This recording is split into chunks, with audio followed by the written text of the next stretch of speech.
Pozdrav, dobri moji pratioci kanala Hrana za telo. Danas ćemo da obradimo ključne stvari, ali zaista ključne stvari za razvoj naših biljaka, kako sadnica, tako i odraslih biljaka. Na internetu možemo vidjeti različite savete sa različitim preparatima. Međutim, svi ti preparati utiču mizerno na kvalitetan rast i razvoj biljaka. 99% njihovog kvalitetnog razvoja, njihove krupnoće, veličine plodova, zavisi isključivo od 4 osnovnih faktora. To je prihrana ili vam NPK, azot, fosfor i kalijum. Kod toga je jako važno da se shvati da što su biljke mlađe, što su biljke zelenije, njima treba više azota. Dakle, u početku biljkama treba davati azot, a u kasnijim stadijumima više kalijuma. Međutim, NPK je suština hrane naših biljaka. Zbog toga one rastu i razvijaju se. S tim u vezi, svako malo bilo bi dobro dodavati biljkama svež supstrat, jer je to osnovna hrana za njihov razvoj. Kao i sve mlade biljke, one se prilično hrane, jedu dosta nutritijenata, a ovo je zemlja koja je fiksna, znate, ovo nije zemlja u kojoj se nalaze gliste i ostali mikroorganizmi koji će stvarati dodatnu hranu. Dakle, morate hraniti vaše sadnice supstratom, humusom ili čime god što sadrži NPK ili azot, fosfor i kalijum. Sljedeća stvar koju vaše biljke jako zahtevaju, to je naravno toplota. Svi se snalazimo i držimo uglavnom biljke u kućama jer nemamo novac za skupe staklenike. Dakle, toplota je uglavnom obezbeđena. Međutim, ono što biljke nemaju u kućnim uslovima, a što je jako važno za njihov rast i razvoj, jeste vetar. Dakle, sljedeća stvar koju ćete dati vašim biljkama je simulacija vetra.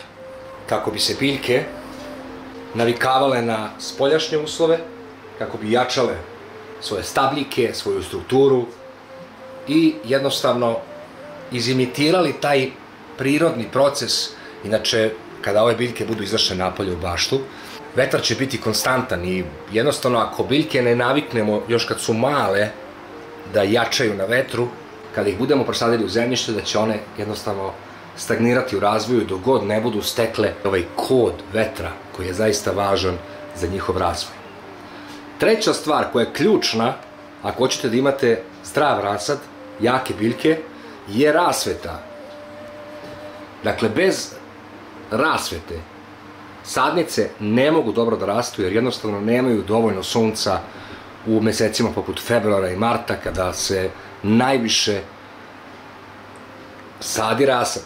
Dakle, rasveta mora da bude naravno belo svetlo, po mogućstvu foto oprema. Dobra strana foto opreme je u tome što daju izrazito jako belo svetlo, a veoma su štedljive, tako da nećete potrošiti mnogo struje, a vidjet ćete neverovatan pomak u samom razvoju biljaka.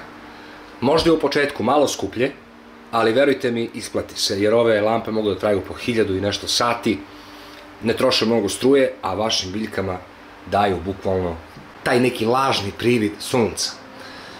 Četvrta i možda ključna stvar je tečni NPK ili tečno đubrivo. Dakle, nemojte zaboraviti da već u februaru ili martu stavite stajsko đubrivo ili supstrat u vodu kako bi dobili kvalitetno tečno đubrivo. S tečnim đubrivom naravno možete zalivati vaše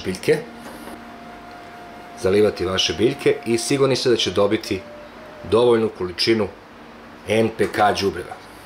Dakle, ovo su vam ključne stvari koje će zaista doprineti da vaš rasadnik bude kvalitetan, zdrav, jak.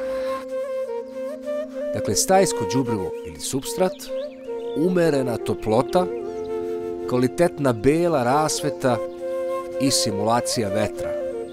4 ključne stvari za kvalitetan razvoj. Ako vam se svideo ovaj video, podržite kanal pritiskom na dugme prati, podelite video sa prijateljima i rodbinom, pritisnite zvonce i u padajućem meniju izaberite sve, kako ne bi propustili sljedeću objavu. Hvala vam na pažnji i vidimo se uskoro.